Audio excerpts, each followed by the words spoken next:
Oi, sejam muito bem-vindas ao podcast Deus e Elas. Eu sou a Keti Lopes. Eu sou a Renata Francisco.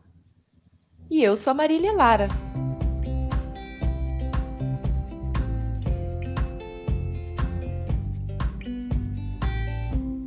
E nós chegamos ao último episódio do mês dedicado à maternidade.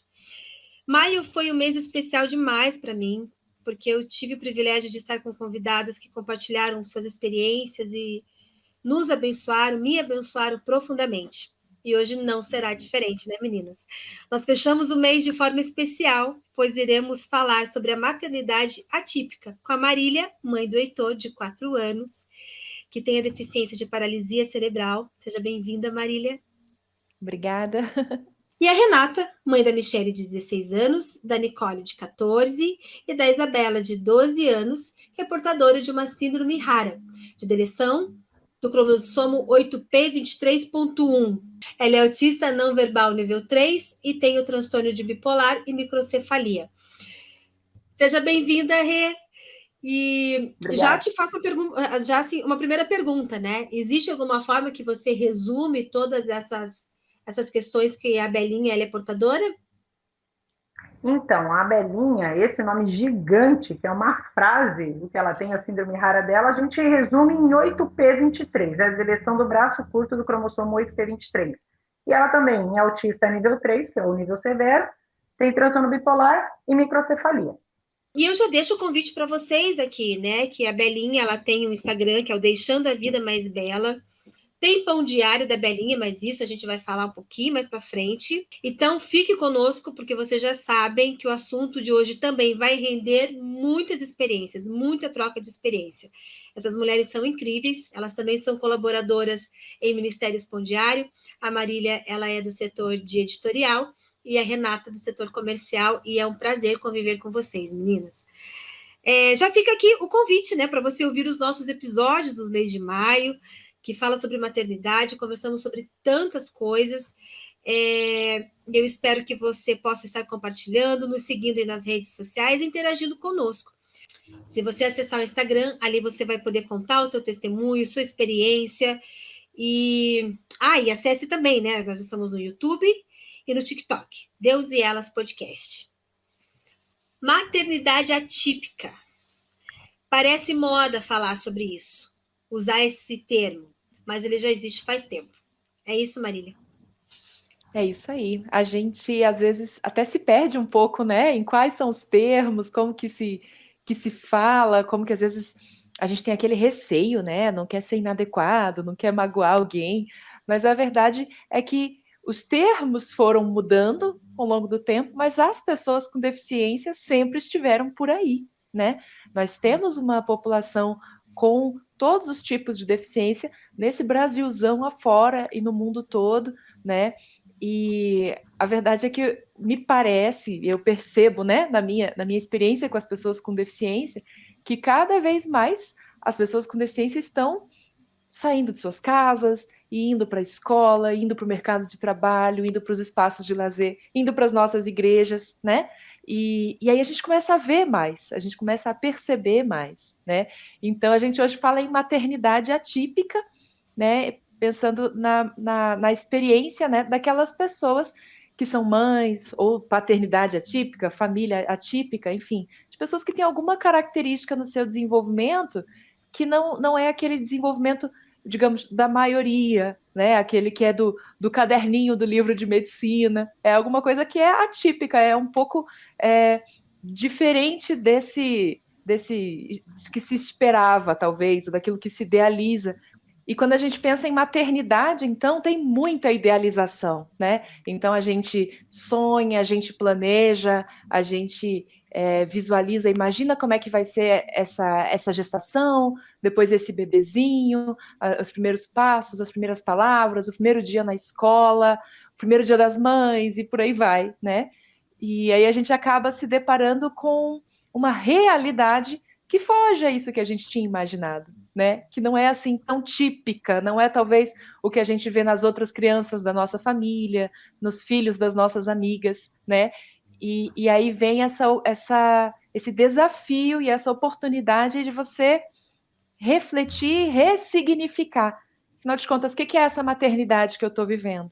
Então, para mim, que sou mãe há 4 anos, eu vivo essa jornada, eu gosto demais da expressão maternidade atípica, eu me identifico muito com ela, porque não é uma maternidade com falhas, não é uma maternidade, coitada, não é uma maternidade que falta alguma coisa, mas essa ideia do atípico ela realça esse aspecto da diferença. É uma maternidade que é diferente da outra experiência, né?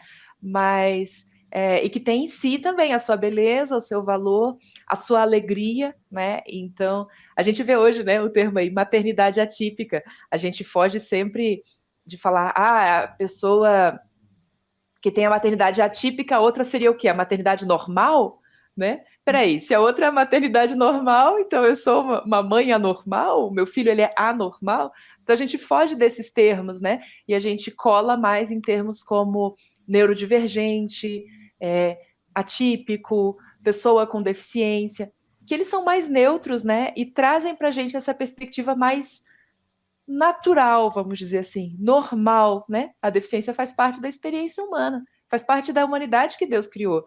Então a gente se referir a ela também, né? Com esses termos que ressaltam essa normalidade, é muito bacana, é muito respeitoso e ajuda a gente também, né? A viver o nosso dia a dia também de uma forma mais natural, eu diria, né, Rê? Mais naturalizada, talvez. Até puxando aí o gancho da Marília, quando eu tive, o que ela mesma falou, a gente idealiza. Como eu conheço os dois lados da moeda da maternidade, da típica com a Michelle e com a Nicole, eu vim conhecer a maternidade atípica com a Belinha. Então é aquilo, a gente tem o filho, a gente idealiza, o primeiro dia de aula, o primeiro mamãe, o primeiro passinho. E aí, de repente, você se depara com uma criança que não fez nada disso. Ela não gatinhou, ela não sustentou a cabeça. Até hoje, com 12 anos, ela não fala nada. Então, eu estou esperando mamãe. E se não vier? Só que no começo da minha maternidade atípica, eu confesso, como muitas mães que estão nos assistindo aqui, que vivem a maternidade atípica, sofreram. Né, que aí entra aquela questão do luto, né? Por quê? Né? Parece que a gente enterraram aquele filho idealizado na nossa cabeça. Só que com o passar dos tempos, e aí é onde eu acho que acho não, eu tenho certeza, que a Bíblia vai se revelando, por isso que a gente tem que ter, nessa caminhada da maternidade atípica, a Bíblia muito presente, a palavra de Deus muito presente conosco, porque quando eu li, a gente ouve esse versículo, só que quando eu li, e ele saltou nos meus olhos, eu comecei a ver a maternidade de outro jeito. Então, Salmo 139, 13, 24. Tu formaste o meu interior e me teceste no ventre da minha mãe. Eu te agradeço por teres me feito de um modo tão extraordinário. E tuas obras são maravilhosas e disso eu sei muito bem.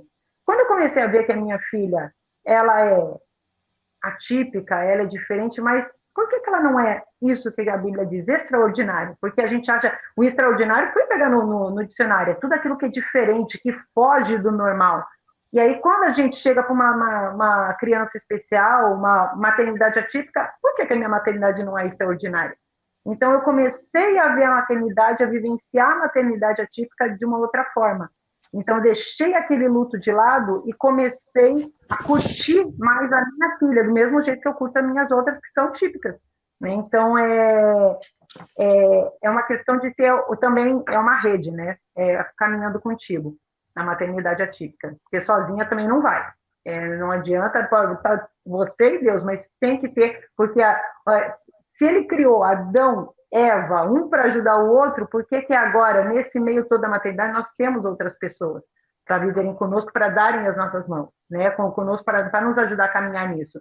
E eu, nessa minha caminhada de 12 anos de maternidade com a Belinha, eu vi muitas mãos e tenho visto até hoje muitas mãos serem estendidas. Eu agradeço de coração a cada um, porque é o que eu sempre falo, a inclusão começa com a compaixão, e a gente não fala só da inclusão do filho, é a inclusão da família inteira. Isso inclui a mãe, inclui o pai, inclui os filhos, os irmãos.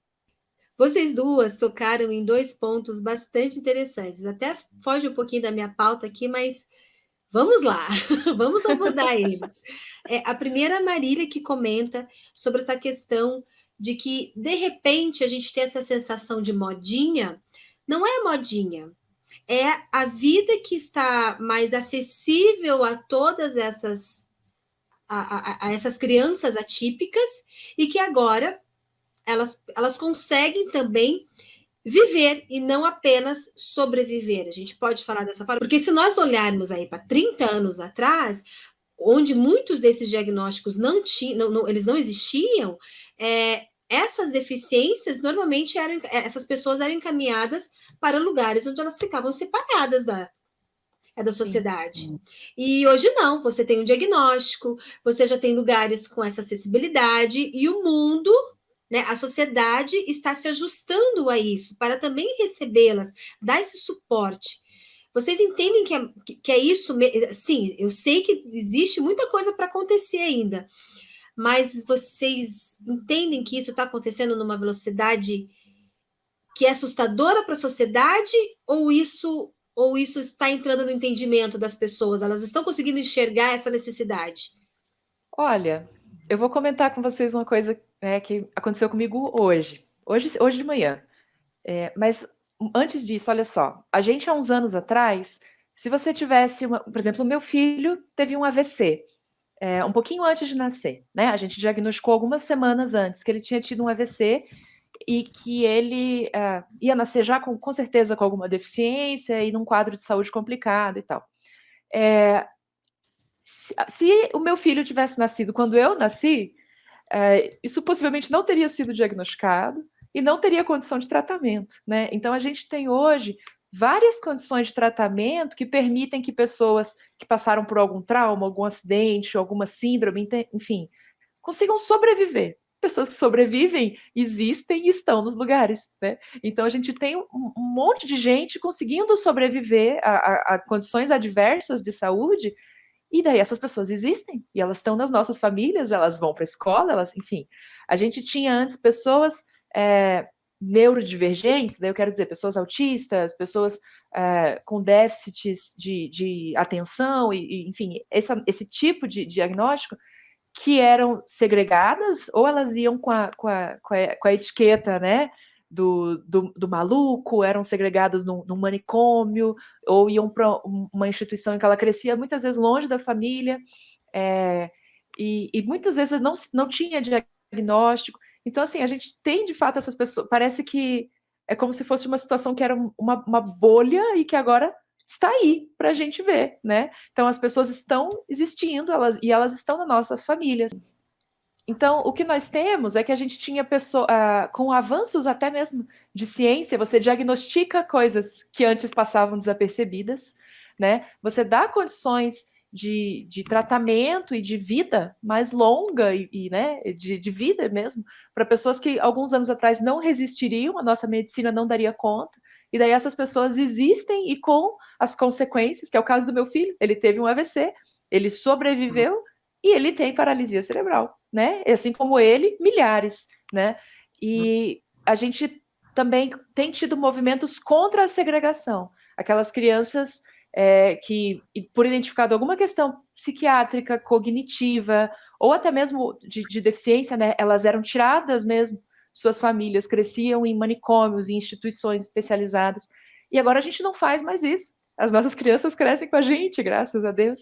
E então essa bolha estourou e a gente tem que aprender a lidar com isso. Então não é que é uma moda, é uma quantidade maior. As pessoas, a gente parou de jogar para longe. É muito triste você pensar que há 20 anos atrás, 40 anos atrás, quando você ia fazer um censo, a família pegava o cadeirante e colocava no armário, pegava o filho surdo e colocava no quartinho, porque era uma vergonha você admitir para o IBGE que você tinha alguém com deficiência na sua família. Isso tem mudado. Então, na verdade, talvez os números eles sejam mais verdadeiros agora, né? E as pessoas estão sabendo cada vez mais os seus direitos e estão indo aos lugares. Hoje de manhã, eu fui resolver uma questão de plano de saúde do meu filho, e aí eu estacionei o carro na vaga PCD, coloquei a minha credencial, fiquei lá o tempo que eu tinha que ficar, e na hora de ir embora, eu tirei a credencial, coloquei no porta-luvas e fui colocar o endereço no celular do lugar que eu tinha que ir. Foi uma coisa de 1 minuto, né? Entre eu tirar a credencial e sair. E veio uma pessoa, brigou comigo. Eu levei um xingão hoje, você não tem direito de parar aí, essa vaga é para uma pessoa com deficiência. Então, assim, pessoas têm tomado mais consciência, né? Eu falei, não, mas olha, meu filho, ele é uma pessoa com deficiência. Aí ela ficou meio brava, mas meio que me perdoou, né? Mas, assim, as pessoas têm tomado consciência, têm embarcado junto, né? E estão nos lugares. Eu acho que a mudança, ela é lenta, né? Quer dizer, quem é uma criança, em 10 anos não é mais, né? A vida passa assim, então as mudanças tinham que ser mais rápidas, mas ao mesmo tempo existem algumas mudanças acontecendo. Hoje eu levei uma bronca porque o meu carro estava sem credencial por 1 minuto, e isso é maravilhoso. Eu fiquei meio chateada na hora, mas isso é maravilhoso, porque isso é um sinal de uma consciência, né? Eu chego na minha igreja, nós temos 7 vagas para pessoa com deficiência lá. Às vezes eu não consigo parar o carro, e todas as vagas são de pessoas com deficiência. Eu falo, graças a Deus, os PCDs estão indo à igreja. É para isso que existe a vaga. Não é aquela vaga vazia para sempre. Então, assim, isso são sinais, né? Que trazem até, para mim, um pouco de um sentimento de alegria, de esperança também. E Rê, você comentou que vive as 2 maternidades, a típica e atípica. O que você enxerga de maior diferença e de desafio? Então, até o que a Marília, aproveitando o gancho da Marília, ela falando, né, que as pessoas hoje não têm vergonha de mostrar seus filhos, as famílias. Eu lembro que quando a gente iniciou, depois a gente vai falar um pouquinho, né, já falamos que a Belinha tem o Instagram dela, depois a gente entra em detalhes. Só que eu lembro que chegou uma pessoa para mim logo no início e falou, nossa, aí você acha que... Mas a gente viu o tom que a pessoa falou. Você não acha que você está expondo muito a Belinha? E assim, aí eu entendi, eu assim, por quê? Eu, assim, eu acho que não, por quê? Não, porque, falar muito dela assim, a Michelle que tira 10 em todas as notas, eu posso falar aos 4 ventos, a Belinha que tem uma deficiência, eu não estou conseguindo entender. Eu, assim, a maior dificuldade que eu vejo, assim, na maternidade atípica são os outros. Né? Hoje de manhã, estava comentando aqui com vocês um pouquinho antes, nos bastidores, eu vi uma advogada, ela é bem conceituada aqui no Brasil, ela é autista, ela é mãe de trigêmeos, todos autistas também, e ela estava comentando hoje, ela assim, muitas vezes não me vem como mãe, me vem como cuidadora, querem que meu filho desenvolva, querem que eu faça isso, querem que eu faça aquilo, que ele tem que falar, que ele tem que segurar a colher, que ele tem que fazer isso, só que não me vem como mãe. E eu vivi isso no começo, sabe? E aí eu queria manter aquele posto, sabe aquele posto da mãe guerreira que todo mundo fala, você? Eu vejo que tem muitas pessoas que falam com carinho, né? Mas outras colocam, né? Não sei se colocam você, Marília, mas a mim colocaram muitas vezes a mãe guerreira, ou seja, aquela que tem que dar conta, pode estar o mundo desabando, você tem que dar conta do teu filho desenvolver, tem que dar conta de tudo. E aí eu viro a mãe guerreira, só que eu deixo de ser a mãe Renata. Aquela mãe que tem que dar o amor dela. Eu tenho que viver a minha maternidade, aquela maternidade que Deus me deu. Até no nosso livro Um Ano com Mulheres na Bíblia, tem falando, dos devocionais está falando do jogo da comparação, quando 2 mães ficam comparando a maternidade. E na maternidade típica já acontece isso, não, porque eu faço isso para o meu filho, eu faço aquilo. Na típica acontece a mesma coisa, tá, gente? Não é diferente. Porque eu levo meu filho 5 vezes na semana na terapia. Eu levo, nossa, sábado, domingo, feriado. Então, existe isso. Viva a sua, né? Não é, Marília, que acontece, gente. Eu lembro que no início também, que a Belinha começou a ir na terapia, tinha uma mãe que olhava a coitadinha da filha dela, ela tinha 2 filhos, um menino era autista e a menina dela tinha uma deficiência nas pernas. Mas ela ia todos os dias, ela entrava 9 da manhã, ela saía 5 da tarde. Eu vi aquela menina na quarta-feira na cadeirinha, a menina estava assim, ó. Eu assim, Jesus Cristo, ela tá... Mas aquilo era porque estavam cobrando dela que aquela criança desenvolvesse. Ela não estava fazendo aquilo por ela estava fazendo por causa do... Então, o maior desafio da maternidade atípica são os outros, essa cobrança. Então, quando eu deixei, e faz pouco tempo, tá? Que quem ouve eu falar, não, há 12 anos atrás, não, isso aí faz 2 anos, tá? Que eu deixei de viver essa pressão. Quando eu comecei a entender que eu tenho que viver a minha maternidade, que Deus me deu do jeito que Ele quer que eu viva, aí a coisa começou a fluir melhor, sabe? Eu acho que eu vi que até uma mãe chegou para mim e falou, nossa, Renata, como a Belinha tá diferente. Eu acho que é essa leveza eu comecei a trazer para ela também, porque a gente esquece que todo mundo vê o deficiente, a criança com deficiência, o adolescente com deficiência.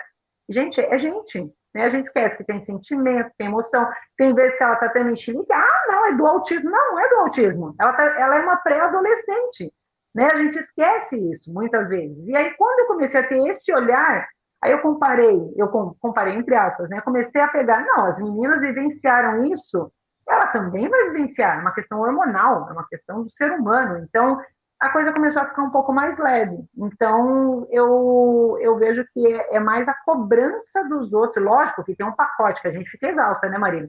Chega final de semana, meu Deus do céu. A gente tá o pau da gaita, mas pelo menos a gente está mais tranquila, a gente está fazendo aquilo que a gente consegue, não aquilo que colocam nas nossas costas para fazer. Sim. Às E vezes sabe... a gente enxerga já como um problema, né? Não nasceu uma criança, não nasceu um ser humano, nasceu um problema.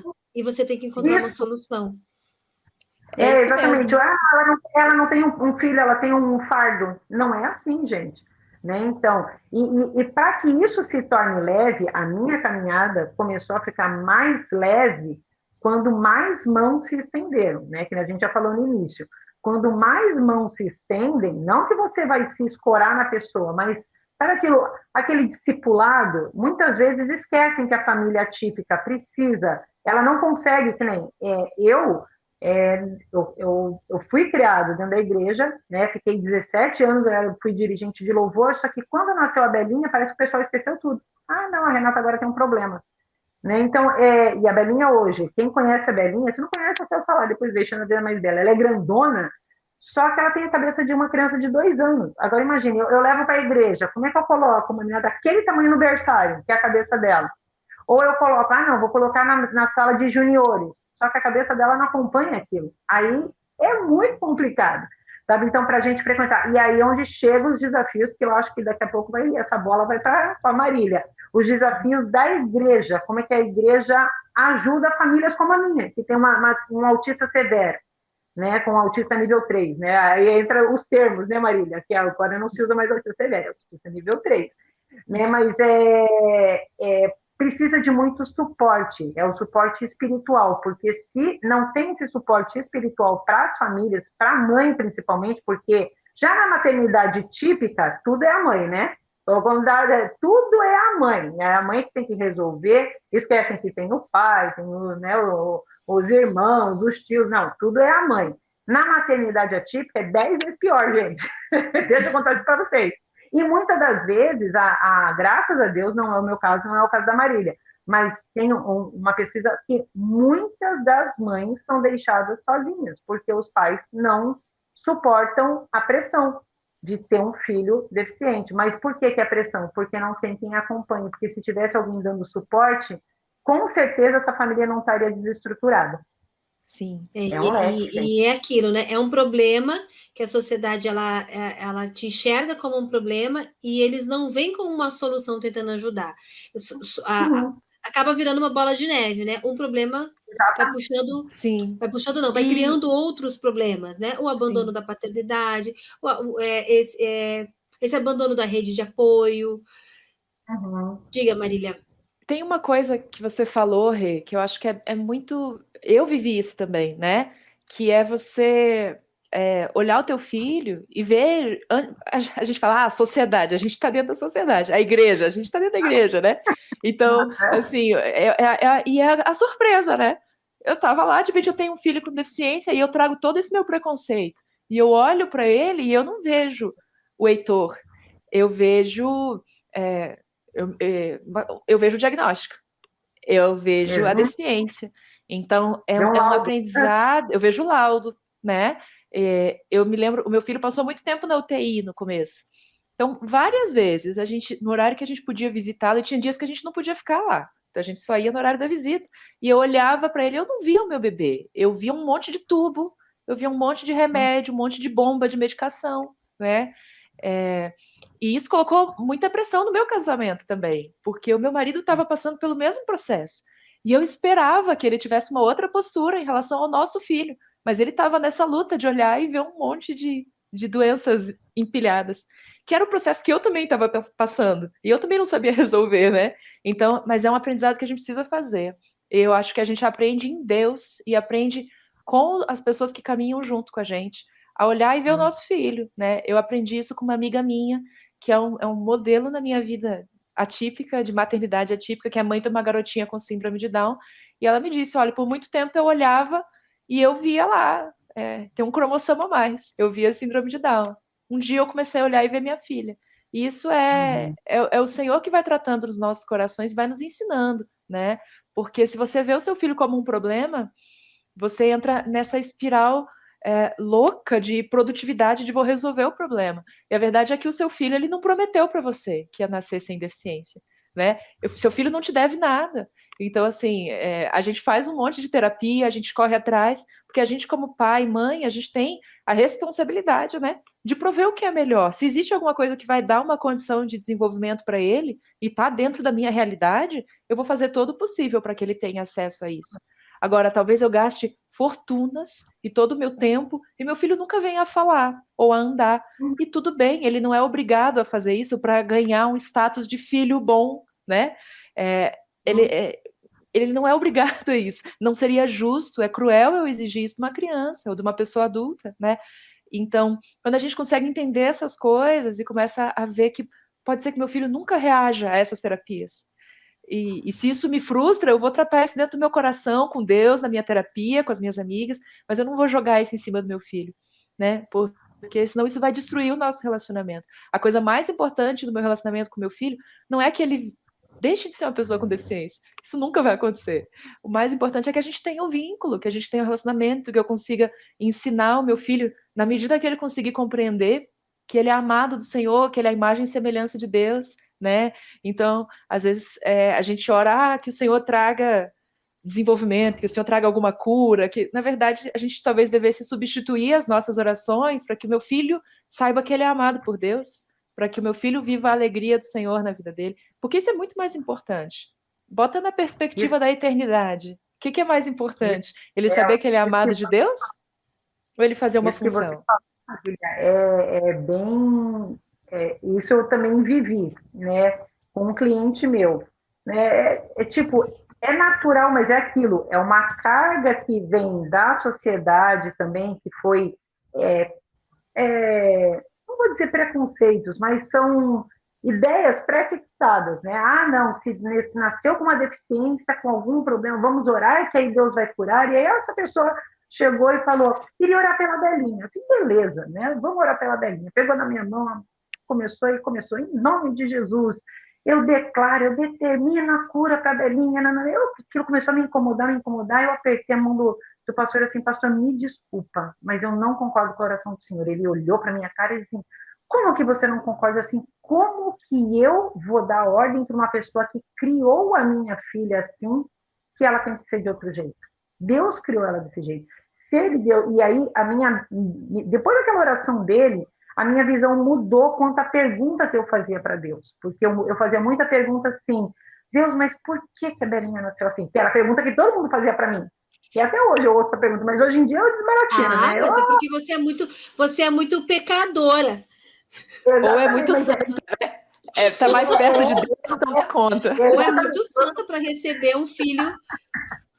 É 8 ou 80. E aí, quando eu mudei, depois dessa oração desse pastor, eu comecei a perguntar para Deus, para que a Belinha nasceu assim? E aí a coisa começou a, sabe? E aí entra, eu vou deixar com você, Cat, que aí depois desse para que Deus abriu uma porta assim tão grande para usar a Belinha sem falar nada, para falar tanto, que se eu tivesse feito essa pergunta uns 10 anos atrás, tinha facilitado metade do caminho. Mas é aquilo, Deus está fica esperando qualquer pergunta que a gente vai fazer. Ele quer ouvir, ele já sabe, mas ele e vem para moldar, porque ela nasceu, nem a Marília falou, é injusto a gente querer cobrar dela alguma coisa, ou do teu filho alguma coisa. É a condição deles. Agora, o que eu faço com aquilo que eu tenho na minha mão, com o que Deus deu, aí o problema é meu, não é dela. Né? Cabe a nós lidar com aquilo.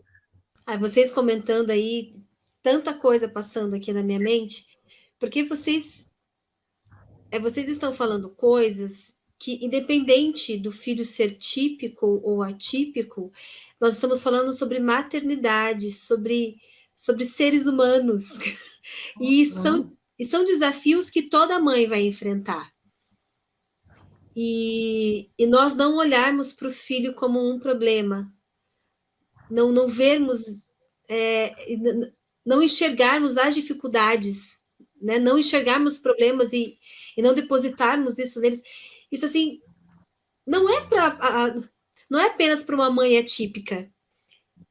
Isso é para todas as mães, porque nós temos desafios com os nossos filhos enquanto nós formos mães. A gente não. A Marília disse algo muito, muito interessante, assim, que eles nasceram e não nos prometeram nada, eles não nasceram com um contrato assinado que seriam aquilo que a gente espera, que eles não seriam aquilo conforme as nossas expectativas, mas aquilo que Deus sonhou para eles, que planejou e também das escolhas enquanto vida adulto deles aqui, né? Nós vamos estar fazendo a nossa melhor parte. E aí, eu aqui vendo esse livro que está de fundo aí do seu cenário, Marília, Esse aqui? que no cenário da Renata tem quadrinhos, tá bom? Para vocês que estão nos ouvindo.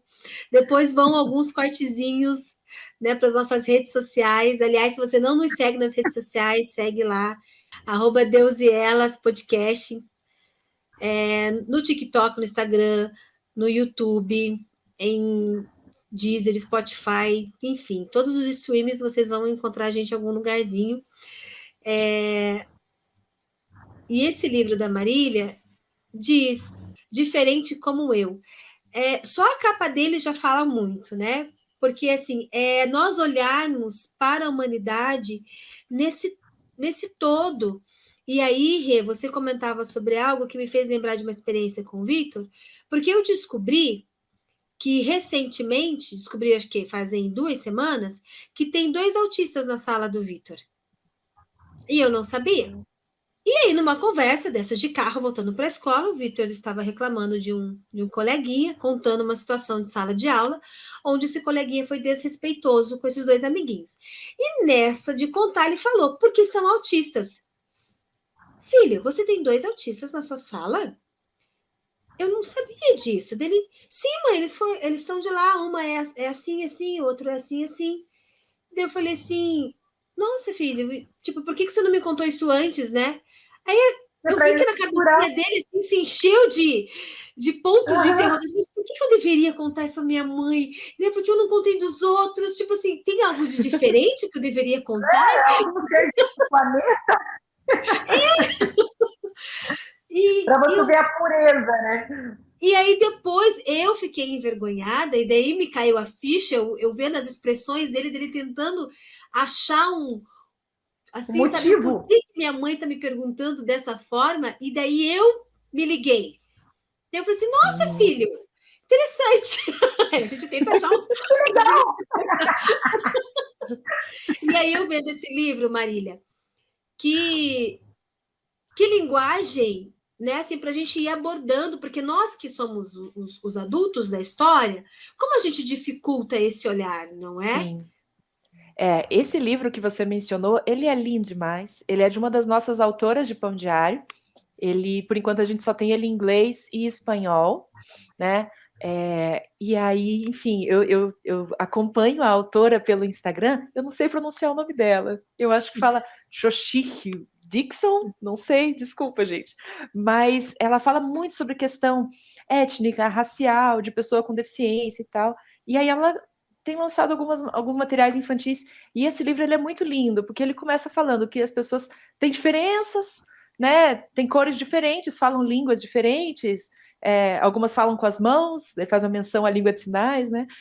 Alguns precisam de bengala para ver o chão, alguns andam com cadeira e tal, mas então todo mundo é diferente, mas tem alguma coisa lá dentro que todo mundo é igual, né? A gente se sente, a gente fica feliz, a gente fica triste, a gente sente amor, a gente sente solidão igual.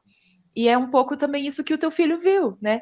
Quer dizer, eles são diferentes, mas por que eu deveria destacar isso? Eles são iguais, eles são meus coleguinhas de sala, né?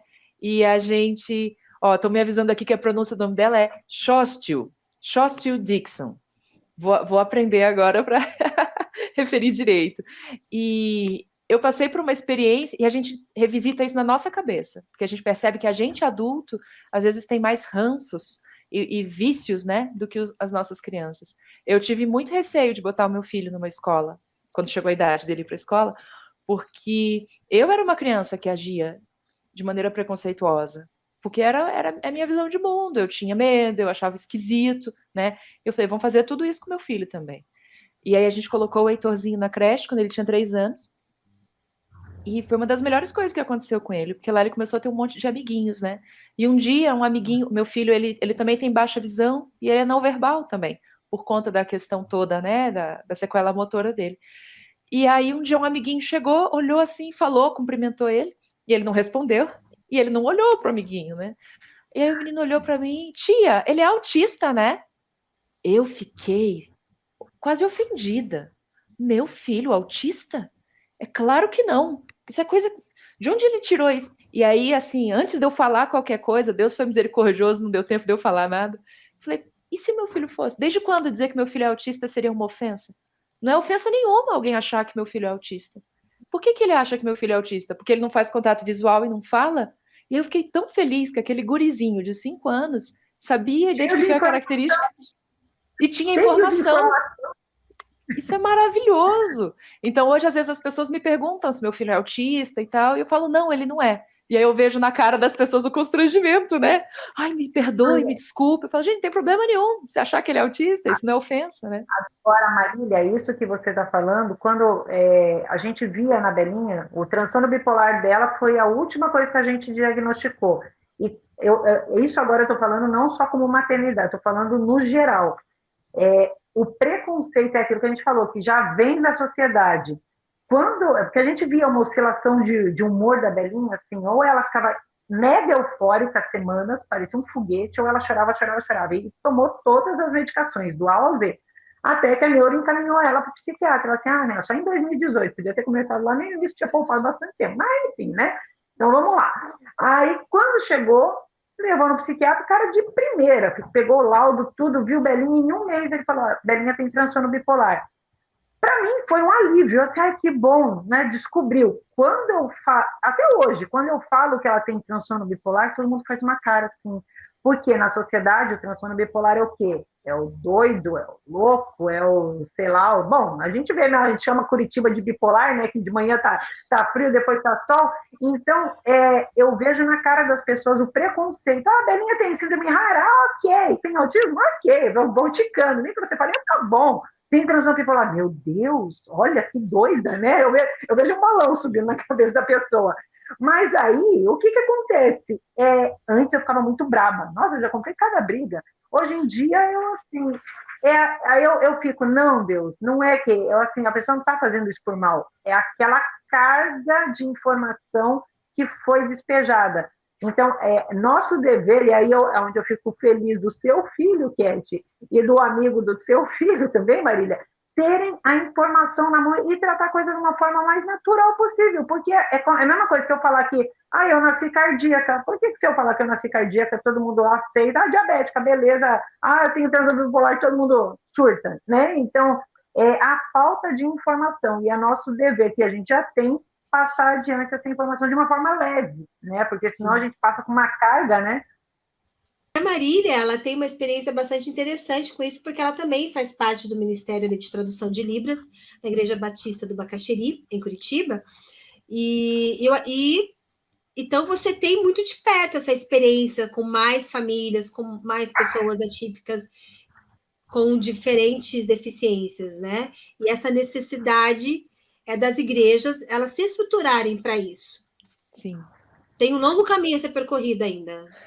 Com certeza, eu tive essa oportunidade, eu acho que foi uma oportunidade do Senhor mesmo, de antes do meu filho nascer, eu ter convivido com pessoas com deficiência e com deficiências diferentes, né? E isso com certeza ajudou muito nesse processo aqui em casa.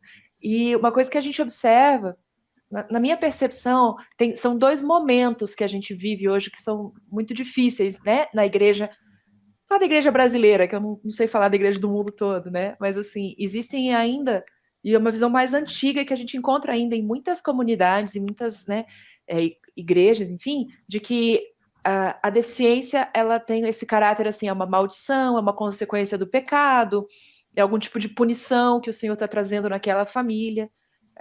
Eu conheci pessoas com deficiência que foram impedidas de exercer funções nas suas igrejas. Eu não estou nem falando de exercer funções assim de ser o pastor presidente da igreja.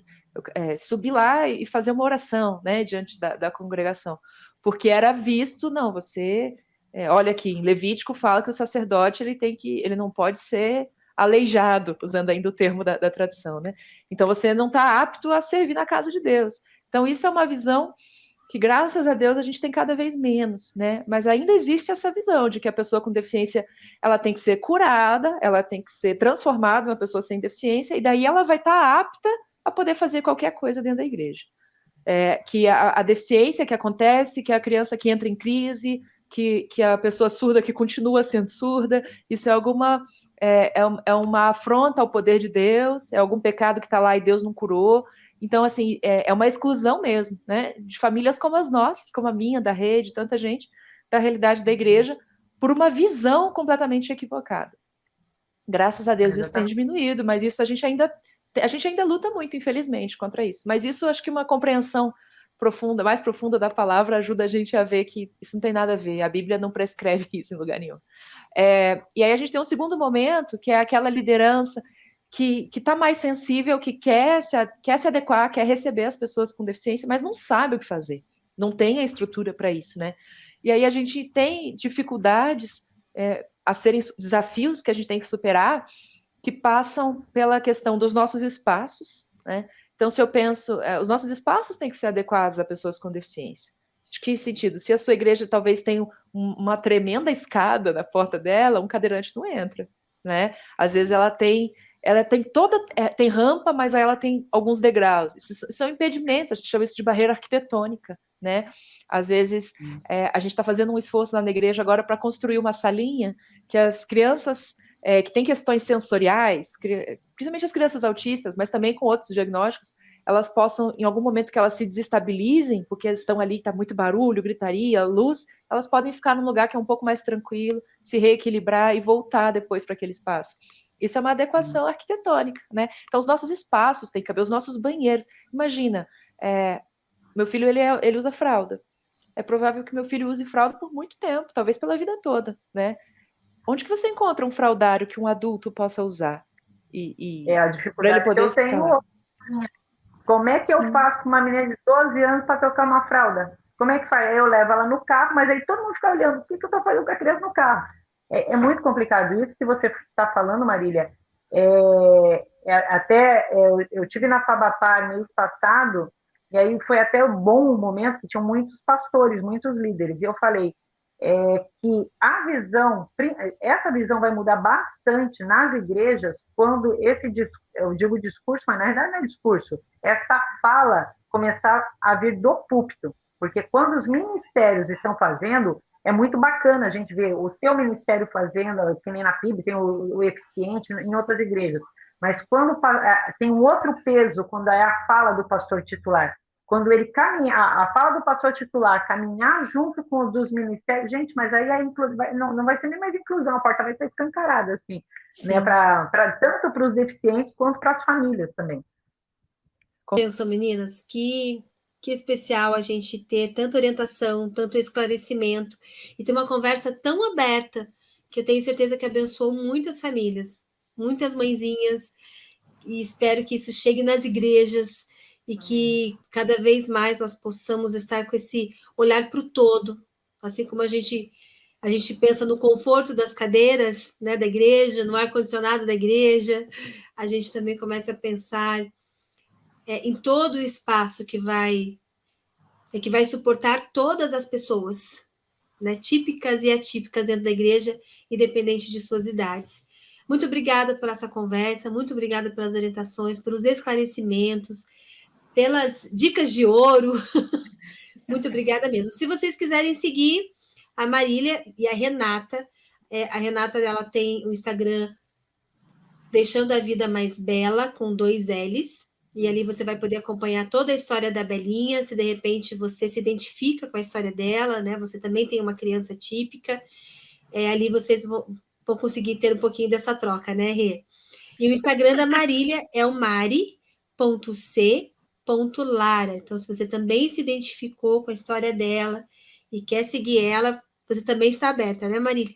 E também quero relembrar vocês das nossas redes sociais. Vocês podem estar acompanhando, seguindo a gente aí no Instagram, no YouTube, no TikTok, @Deus e Elas Podcast. E agora eu tenho um assunto, um recadinho muito, muito, muito, muito importante.